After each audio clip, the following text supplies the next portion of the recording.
We're on a journey across the country to share caregiver stories. Gloria is a wife, mother, and caregiver. This is her story. My name is Gloria. I'm a caregiver for my husband since 2013. He was diagnosed at that time with frontotemporal dementia. He's considered a young onset diagnosis. At this time, I'm trying to find the best way to fit in this role, to navigate it through it, to find the best support for my family and our teenage daughter. Try to find the balance of working and supporting my family. I knew I was going to become a caregiver when we went to the doctor, and the doctor told us that he has FTD, frontotemporal dementia, and I did a lot of research and I knew that I had a long road ahead of me. A lot of things happened that year, which was a challenge for the whole family. Francois lost his job. Getting him to grasp what his diagnosis meant. A few months later, I was given notice also about my job. Then trying to just navigate, personally, what should we do? I seek help quickly. I was not in denial. Right away, I was thinking, okay, how can I get support for our daughter? Because she was 10 at that time. And it's tough because at that age, young kids don't want to talk about their feelings. But as a parent, you're worried, how much does she understand? Because there are times, when I question it, what am I doing? This isn't the life I have chosen. It's not something that I plan.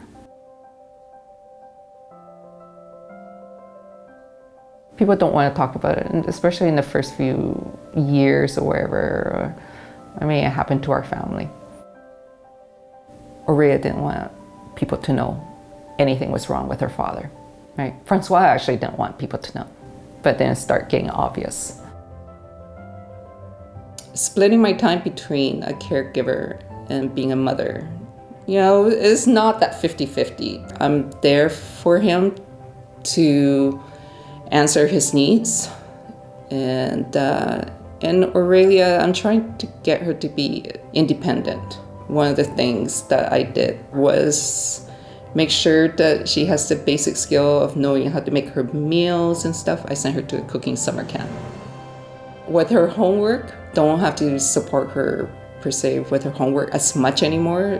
It's more the other things, her activities. She was in a competitive soccer league, right? So there was a lot of driving. But through the years, I just found that really stressful. This year, I'm getting a lot of parents to carpool. If it's a away game for her soccer, I'm asking for help. That's what it is. To take care of my mental health, this year I made a conscientious decision to go back to yoga, because I was doing it sporadically through the years, going and doing yoga, and I started going there, and I knew that's when I needed help also, because it's in the evening after work, that's the only time that I can really go, and I need to be out of the house. So it's a time for myself for 2 hours. And when I go to the studio, it's so quiet there. And I just step there, my stress level has gone down a few notches already. So that's how I'm taking care of myself.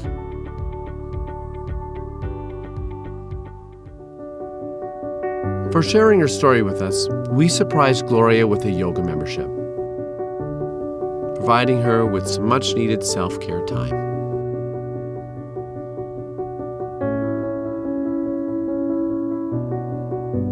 A year membership at the yoga studio. Fantastic. It's a place that is like a sanctuary for me, because when I step in, everybody has this positive energy, which I desperately need. I need that in my life. And everybody wants to help. I realized that. That has been a big change for me. It's asking for help, getting the care, don't stress as much, and letting things go. And I'm trying to teach that to our daughter.